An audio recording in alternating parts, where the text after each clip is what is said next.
Previously on Rome, rise and fall of an empire. Ethnic tensions continue to divide the already ravaged empire as the barbarian-born General Ricimer claws his way to the throne. Hungry for power, he kills anyone who stands in his way, including his closest friends.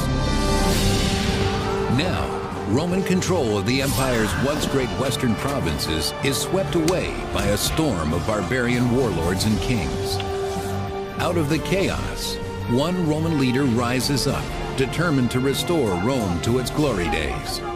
But in his path stands a fierce barbarian warrior prince.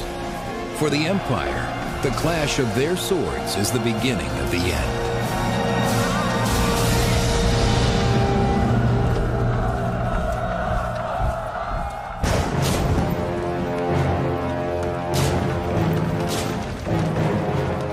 By the 5th century AD, after hundreds of years of constant warfare, the Western Roman Empire is a mere shadow of its former self. The empire was into full-blown crisis. There was increasing pressure from barbarians outside the empire who wanted to come into the empire. And above all, there was the tremendous financial pressure. The empire wasn't generating the revenues that allowed it to keep its military force strong and its infrastructure repaired. Without a well-armed military, Rome is powerless against one of the largest barbarian forces the empire has ever seen, the Huns, led by their ferocious leader, Attila. 5th century chronicler Callinicus recounts their savagery. The barbarian Huns became so great that more than 100 cities were captured, and there were so many murders and bloodlettings that the dead could not be counted. The Huns, a nomadic tribe from the east, lay waste to what little is left of the empire. The fact is that there is no state in the West. The West has dissolved. The West has fallen apart. There are so many different entities, so many different armies, so many different powers that are vying for control that there's no control. Though the eastern capital of Constantinople is able to survive the Hunnic invasions, the weaker Western Empire feels the brunt of their expansion and is forced to cede the Roman region of Pannonia to Attila the Hun.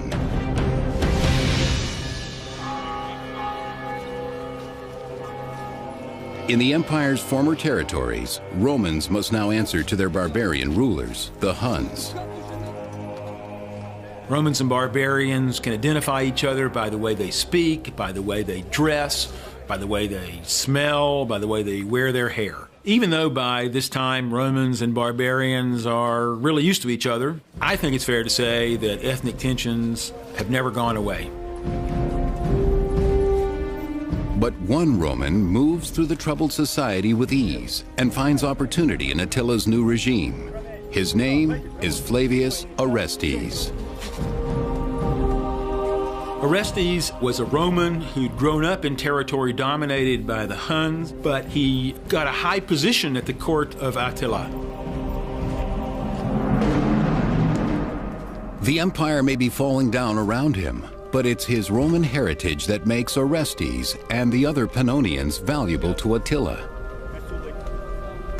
They're Roman because they talk like Romans, they walk like Romans, and there is still the cultural, the social, everything that makes up what a person is and does is still Roman, and that goes on for centuries. Able to read and write, the cultured Orestes stands out among Attila's many barbarian allies. Orestes is soon made secretary in the ruler's court. Orestes got to see how Attila had a real political vision trying to merge the Huns with the Romans through marriage and political alliance to come up with a new empire there in the north.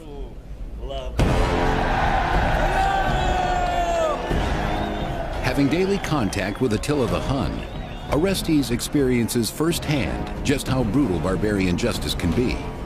His Roman sensibilities are easily offended. I think it is fair to say that there's what we would call ethnic tension between barbarians and Romans. They faced a problem similar to the problem that we face today. These different peoples from different cultures need to work together. In important ways, they want to become like each other, but there's tension between them. Though Orestes is repulsed by the barbarians' blood sacrifice of their enemies, in Attila's power, Orestes finds the ambition for something more. Orestes, when he served in the court of Attila, was able to see how this leader was organizing a nation out of nothing. And I think Orestes, above all, would have learned that there was a real possibility of seeing a new kind of Roman world.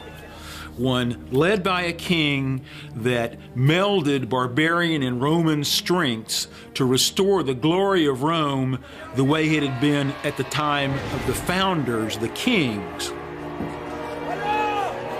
Orestes may be ruled by barbarians, but he will always be Roman, and always think of himself and his people as superior. He longs to return the once great empire to its Roman roots. In 453 AD, Attila's reign comes to an unexpected end on his wedding night, soon bringing about the collapse of the mighty Huns and their barbarian allies. His bride finds him dead of a broken blood vessel, and terrified of being accused of killing him, spends the entire night next to the corpse. 6th century historian Jordanes. He fell, not by wound or by foe nor by treachery, but happy in his joy and without pain.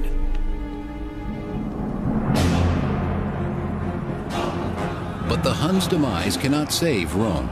The power vacuum that results only allows more barbarians to descend upon the fading Western Empire. In the following years, Rome's cities fall into disrepair. Hunger prevails, and beggars fill the streets. Orestes wanders, no longer a man of influence. He seeks his fortune in a land struggling to survive. The infrastructure seems to have crumbled in some cases fairly quickly. It varied from one region to another. Aqueducts, it's true, sort of perhaps fall into disrepair, and the quality of pottery, perhaps in some places, diminishes. It's all getting a bit more hectic. The street plans begin to change. The regular features break down. It is a time of diminished hope and starving children. The details of Orestes' travels are lost to us, but as a true Roman, he refuses to believe that the empire is beyond saving, that the humanity and civilization at its core cannot be brought back. He sets his sights on one day making his way to the city of Rome. The fact is that Rome fell physically far earlier than it fell psychologically. The idea that Rome could fall was difficult for many to accept, and many didn't accept it. They believed as long as there was an emperor on the throne, there was a Rome. As long as there were walls around the city, there was a Rome. As long as there was somebody who believed a Rome existed, the empire in fact existed. In the mid-5th century, after years of constant pressure from barbarian attacks, Rome is forced into a treaty with a powerful tribe called the Burgundians, granting them valuable Roman land in exchange for military service. Originally from Scandinavia, like many Germanic barbarians, the Burgundians are allowed to settle in southern Gaul. These territories on the periphery of Italy are the first to go. It's just very slowly, little bits and pieces are given away. In a way, it's kind of like if you think about your body. If you're out in the cold, your body is programmed to make sure that your brain and your sort of heart and whatever survive no matter what. So your fingers go first, your toes, your feet, your hands, and it's very much like the Roman Empire. In return for these land grants, the Burgundians must supply the empire with mercenary soldiers. But this treaty only furthers Rome's plight. When they give land to the barbarians, since land is a great source, perhaps the principal source of revenue, the more land they give away, the less money they have coming in. the less money they have coming in, the more land they have to give away in order to keep barbarian support, to keep the army strong. So it really is a vicious spiral that leads more and more to a financial crisis. The Burgundians' leader, Gundobad, is the son of a mighty chieftain. But as the empire grows weaker and more desperate for his tribe's many mercenaries, he is a powerful force in Rome as well.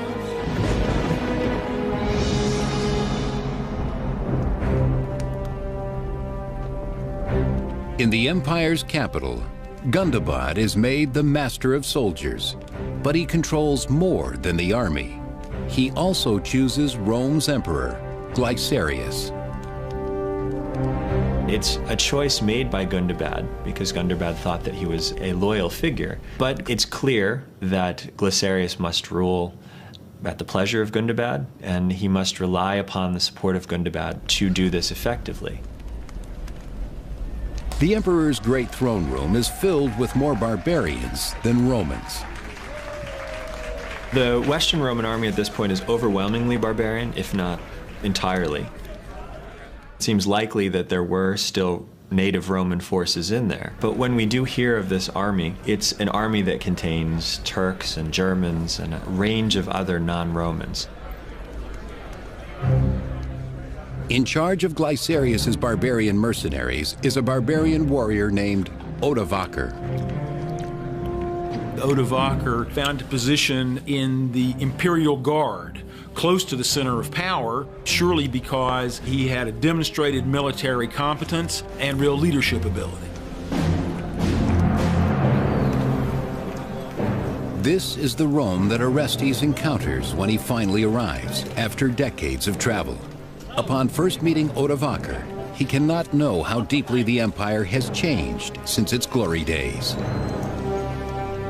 The power of the Western Empire is certainly gone in the 470s, but I think it's probably not clear to everybody that this is a doomed enterprise. It does seem potentially to be just a momentary weakness, and had the course of things gone differently, perhaps it could have recovered. Orestes' diplomatic experience earns him a high position in the imperial army, but he is surprised to find Odovaker, a lowly barbarian, holding equal standing. They obviously were both highly ambitious. They had survived really tough circumstances. Orestes had succeeded at the court of the bloodthirsty Attila the Hun. Odovaker had been a military commander and had brought himself literally later from rags to riches at Rome. I think their ambitions as well as their special competences would have put them on the track to compete with each other. Both have their own visions of empire, one Roman and one barbarian. In the past, Rome had integrated its barbarian mercenaries in the army to ensure that they never gained too much power. But what happens in the 5th century is that they stay as Germanic groups. They get to keep their own clothing, their own food, their own culture, their own administrative structure, their political structure, their military structure, and it's bizarre, but they aren't Romanized. And now, Gundobad's warriors hold the same rank as their Roman peers and Emperor Glycerius's Roman army. The army at Glycerius's disposal, or rather, basically that Gundobad has at his disposal, will be a mixed formation, no doubt comprising some Burgundians, but many other various groups as well, that together form, as it were, the army in Italy. In the case of the Roman army, there seems to have definitely been tensions at times between barbarians who were serving and Romans who were serving, Romans who felt that because it was the Roman army that their leadership capabilities should be recognized, whereas barbarians should be disqualified because they were barbarians. The once unified power of the Roman military is lost as violence explodes within its ranks, dividing the army against itself. General Orestes, once so skilled at diplomacy, soon finds that even he is powerless against it.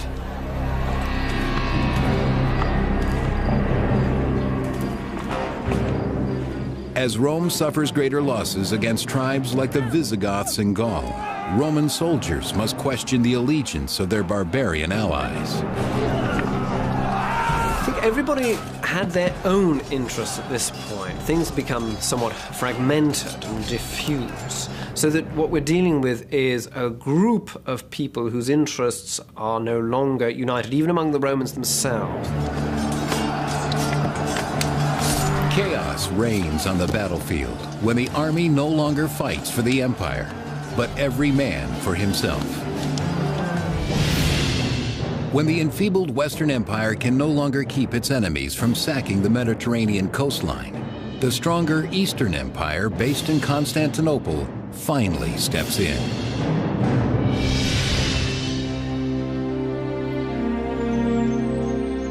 In the imperial palace, the aging Eastern Emperor Leo enjoys the security of his heavily fortified capital. The reality of the Roman Empire in the mid-5th century was that there was a distinct East and West. The reality was also that the East was prosperous, the West was not. Blaming Glycerius for Rome's failures, Leo hopes to extend his own reach by appointing a new Western emperor, Julius Nepos. The thinking about why Nepos was chosen to go to the west revolves around the position that Nepos had at court. He was a very well-placed person, related by marriage to the Emperor Leo. He was a figure who was suitable for leading an invasion to Italy.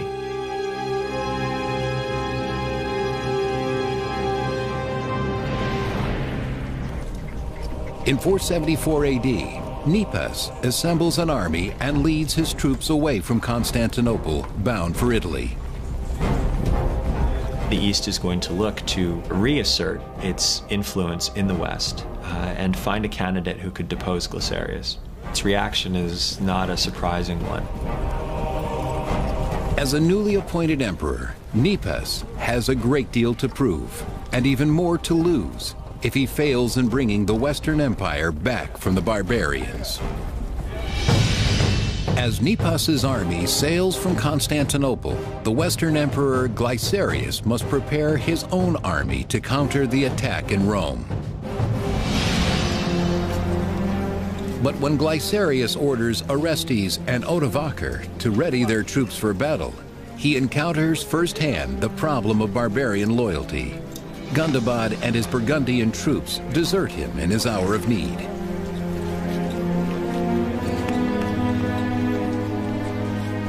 What happens is that Gundobad abandons his position to go back and become king of the Burgundians, which is clearly a lot more fun than being the generalissimo of Glycerius. The army, because it's not a Roman army in terms of its native background, has a different agenda and a different set of desires than perhaps a citizen militia would. Without his Burgundian support, even the armies of Odovaker and Orestes cannot save Glycerius from the invading forces of Nepos.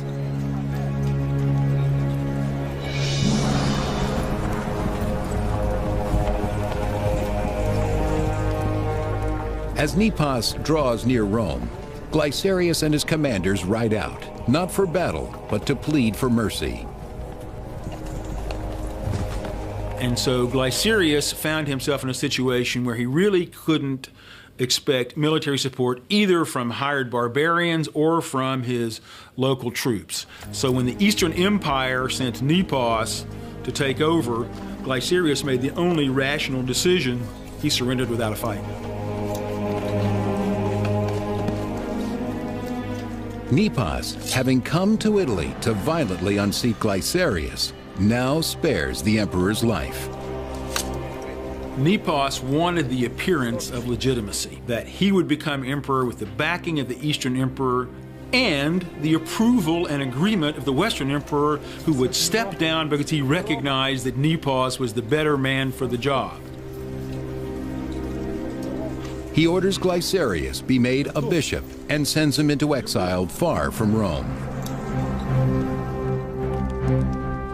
In June 474 AD, when Nepos is crowned Western Emperor, he is lauded by Orestes and Odovaker.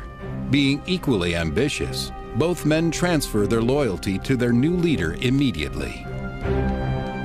Orestes, being Roman, also has an idea that there is still a Rome, and he can still protect Rome. In the case of Odovacar, there seems to be a recognition that there is no more Rome. And so how it plays out is you've got two very capable men at the very moment in time when a decision is made whether Rome will cease to exist. Nepos promotes the Roman Orestes and the barbarian Odovacar to the highest posts in his court, giving them unmatched power in Rome. Elevating Orestes and Odovacar at the same time, giving them kind of equal power, at least equal recognition. He's kind of prepared his own demise. In both of these characters, he's elevated individuals who are of strong will and of great capabilities. But the court politics in Rome are quickly overshadowed by relentless Visigoth invasions against the last remaining Western Roman territory of Gaul.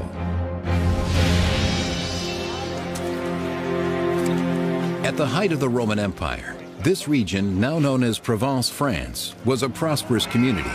But throughout the 470s, its people are subject to constant raids from the Visigoth barbarians and their king, Euric.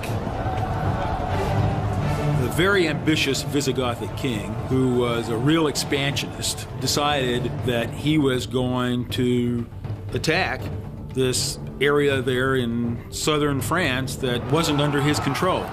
By this time, the Visigoths really did have an overwhelming force. And so it was simply part of the process by which Roman territory in Gaul was constantly shrinking until it was reduced to just a tiny slice along the coast of what is today southern France. The bloodthirsty Visigoth warriors lay waste to the villages of Provence, showing no mercy to the helpless Roman citizens.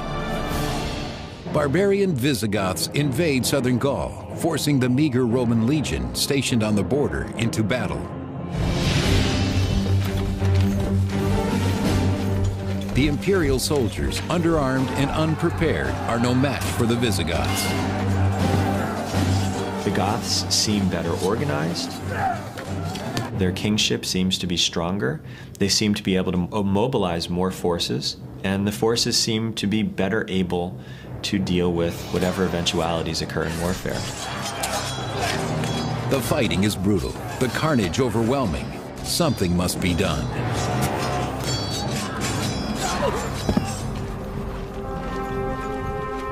Though the Roman commander Orestes is inexperienced in battle, Emperor Nepos sends him from Rome to Gaul with orders to drive the barbarians out. He's to be the new commander-in-chief in Gaul. Now, the thing is, you can ask yourself, is this such a great honor or such a great position to be given that there's very little that's left to be controlled in Gaul? It seems like an honor, but perhaps it was actually a way of sidelining him. We don't know.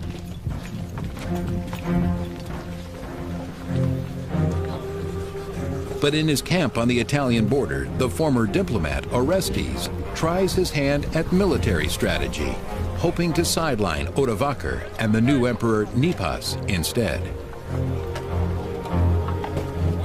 He offers a deal to his mostly barbarian soldiers. If they march with him against Emperor Nepos, he will grant them valuable land in Italy. We know that Orestes turned against Nepos, that instead of following the emperor's instructions, he decided to try to seize power for himself. Why did Orestes turn against Nepos? I think Orestes had a vision of restoring Rome.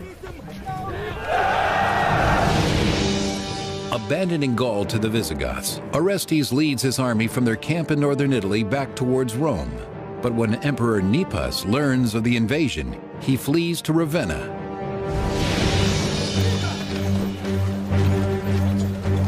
In August of 475 AD, Orestes marches into Ravenna and orders his troops to scour the city in search of the emperor. The barbarian soldiers go on a rampage, terrorizing the citizens and destroying property. I can only imagine that Orestes either thought that Nepos was selling out the Roman Empire to the barbarians, or that Orestes simply had this overwhelming ambition to capture the Roman Empire's leadership for himself. But even under the threat of death, no one reveals the emperor's hiding place. Emperor Nepos is forced to secretly escape the city, according to 6th century historian Jordanes. Nepos fled to Dalmatia, and, deprived of his power, he languished there as a private citizen, in the same city where the exiled Emperor Glycerius recently became bishop. Soon, Nepos is on his way out. He's exiled and will continue to be exiled, calling himself emperor until 480. And in fact, some historians give him sympathy as the last Roman emperor, but he's long since ceased to exist as an emperor.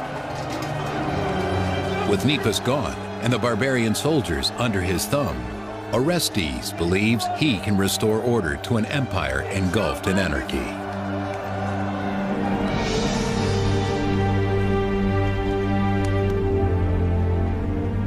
In a surprising turn, Orestes does not take the throne himself, but instead names his young son Romulus Augustulus emperor.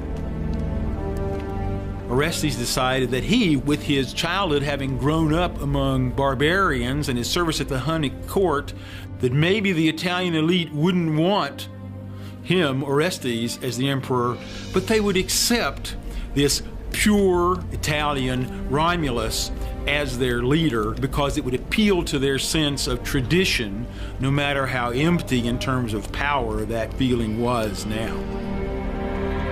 The boy will remain in the well-protected city of Ravenna. He was protected by Paulus, his uncle.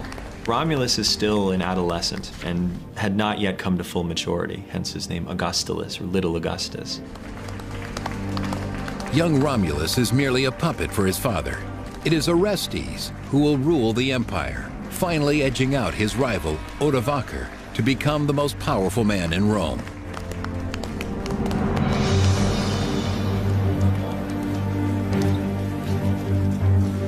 Swollen with pride, Orestes ignores his debt to the barbarian soldiers.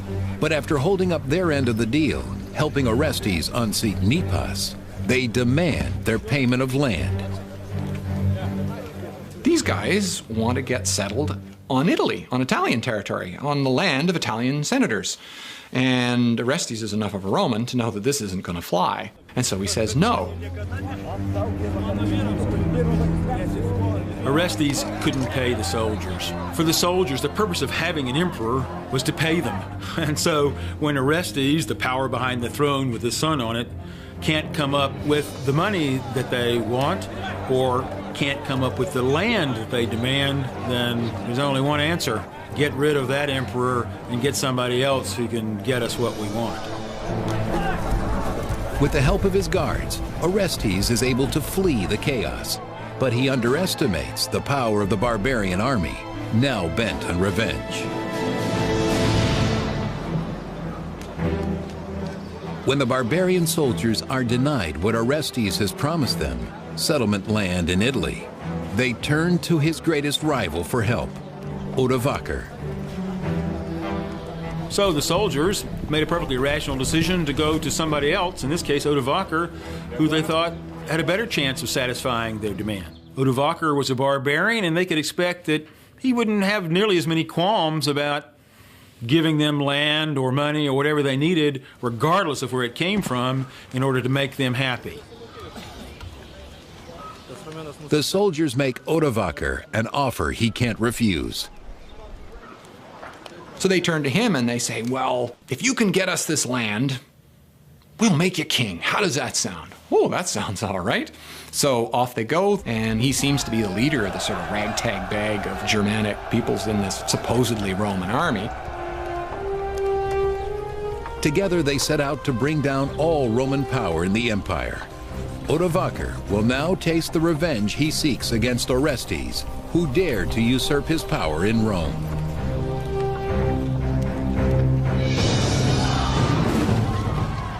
They immediately begin to raid the cities of Italy.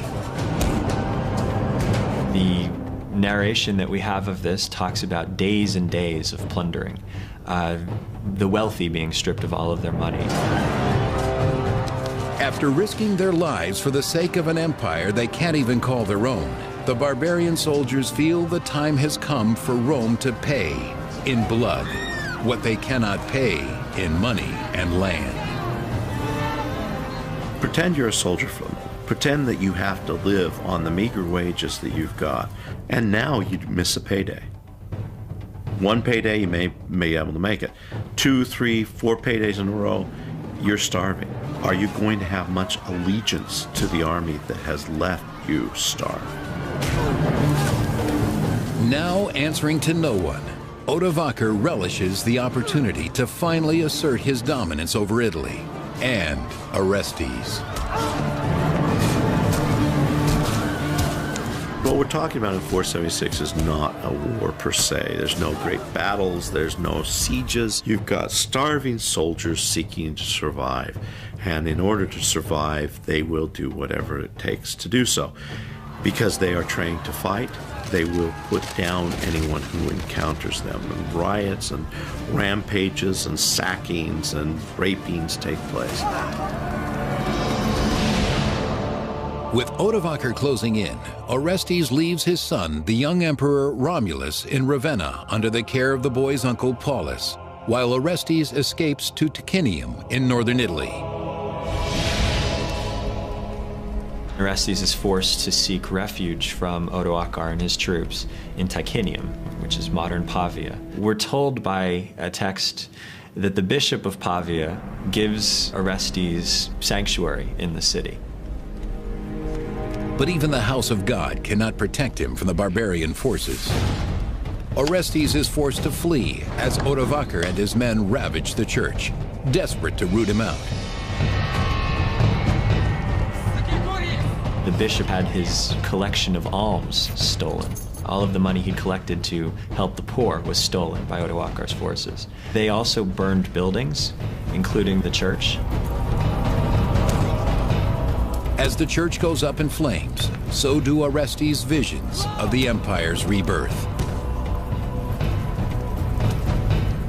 Odovacar does not care about the perpetuation of Rome. In fact, it's a realization to him very early on that Rome no longer exists. But what role does he play? What power can he hold?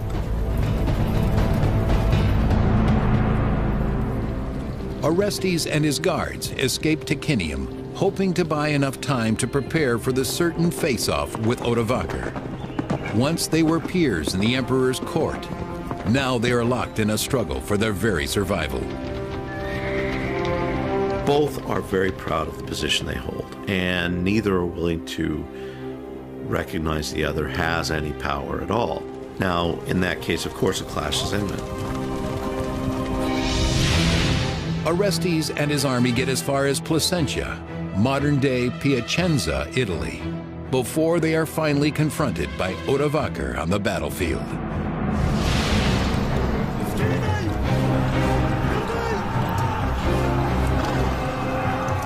The inexperienced Orestes has little chance against the savagery of Odovacar's barbarian troops.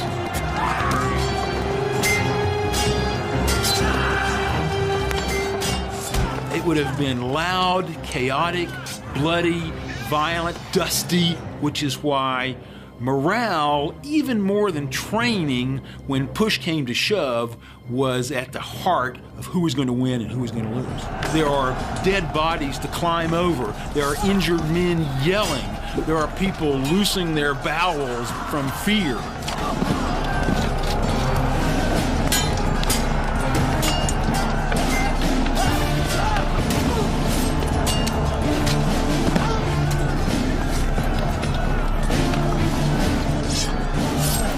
There was something still symbolic about the empire, as if the last few gasps of imperial power could be hung on to by someone who felt that the empire could be restored by them.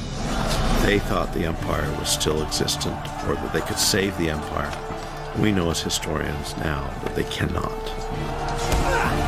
No matter how foolish, Orestes refuses to admit defeat. Now fighting on a battlefield near Placentia, Italy, the two adversaries vie for supremacy, just as they once did in the emperor's throne room in Rome. Odovacar and Orestes are the two most important individuals in the West. On their shoulders lie the future of Rome, and one has to agree with the other. There has to be some compromise made. If not, there will be violence, and that's in fact what happens. It's a brutal fight to the death, and in the battle's end, just as in the empires, the Roman finally succumbs to the mightier barbarian.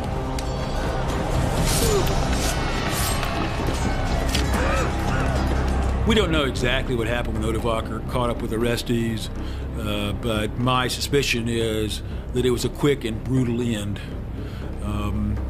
There was not going to be any elaborate ceremony. There was not going to be any elaborate funeral. Orestes was to disappear. I'm sure his execution was swift, silent, and total. Victorious, Odovacar and his troops marched to Ravenna to address the only unfinished business left, the young son of Orestes, the last Western Roman emperor. The 12-year-old emperor, Romulus Augustulus, and his uncle Paulus are unaware of Orestes' death and unprepared for the murderous assault of Odovacar's men. When Odoacer comes to Ravenna, Romulus is not able to put up much of a fight, but Paulus, who is charged with protecting Romulus, manages to do this and tries to protect his nephew. Odoacer's forces then kill Paulus and move against the boy emperor, Romulus Augustulus. Terrified, the boy flees the sounds of his uncle's murder. The last Roman emperor, trapped like a bewildered animal, cannot hide from the barbarian's blade. There is no escape. Romulus is a mere figurehead, and so there's no reason, in essence, for Odoacer to do anything to him. But the ruthless warrior makes a surprising choice. He spares the boy's life, sending him into exile. By saving his life, Odoacer can show his clemency and can show to the Romans that he can behave in the way that a just sovereign ought to behave. In the summer of 476 AD, Odovacar becomes Italy's first barbarian ruler. Odoacer is now king. Now, he's not king of Italy, he's not king of the Roman Empire, he's just king of these guys. This little motley band, whatever it was, making up the Roman army at this point. Odovacar is king, not emperor, because the Roman Empire is officially dead, just over 500 years after its birth in 27 BC. It really is the end of a Roman emperor in the West. Now there's going to be a king in the West. There's still a Roman emperor in the East, but the East has no effective control over the West. In a real political sense, things have changed fundamentally. News of Rome's fall travels quickly to the new Eastern Emperor Zeno in Constantinople. The messengers arrive bearing the news the Eastern Empire has dreaded for years. They carry the last vestige of the boy emperor's imperial office. The last thing that Odoacer has Romulus Augustulus do before he formally steps down from the Roman throne is send an envoy on behalf of the Senate and the emperor, conveying the ornaments of imperial authority to Constantinople with the word that no emperor is needed in the West. With a barbarian king lording over Italy, the remaining symbols of Roman power are no longer needed. We know that Odovacar very publicly proclaimed he was not going to wear the purple robes and the golden crown that signified a Roman emperor at the time. He was going to leave those aside. Odovacar was something new. He was a king in the West, not an emperor. The robes and the crowns and the jewels of emperorship now belonged to the Eastern Emperor. But in his hands, they no longer signify power and prestige, only failure and loss. Back in Italy, the families of the barbarian soldiers are now finally granted the land they fought for. The West now lies completely in their hands.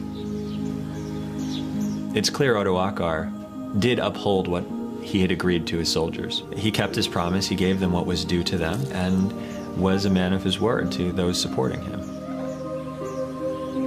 For the empire, invasions of women, children, and homesteads proved more powerful than those of warriors and siege machines. Rome became strong in the beginning because it took in outsiders. As I say, it encouraged immigration.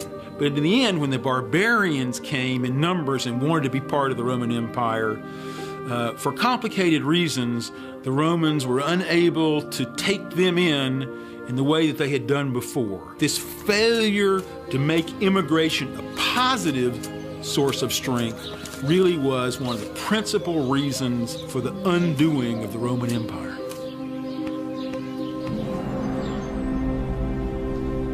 But despite the fall of the empire, in remote places like monasteries and libraries, the great knowledge and ingenuity born of Roman civilization is miraculously salvaged and saved. The idea of Rome endured because in those pockets where there was still an emphasis on learning and education and books, it was Romanness and the classics of Roman literature and culture that were seen as the foundation of a civilized life. The Roman Empire has bequeathed a huge amount to us, certainly in the West. So many institutions, so much terminology, the very languages that we speak that are so marked by Roman influence. It's all around us. We simply cannot escape the Roman legacy, however hard we may try. And that's why it matters.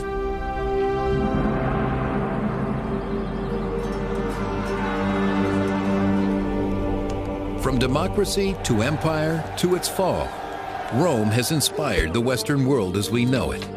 Its civilization survived centuries of war, persecution, corruption, and plague, only to die quietly, slowly, at the hands of one barbarian soldier.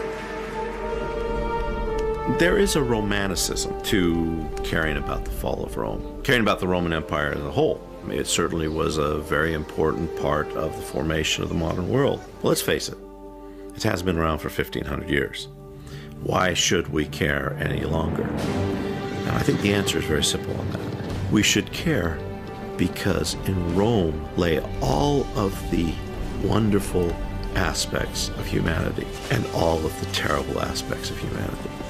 And if we study those, we understand them. Perhaps we can repeat the good ones and not repeat the bad.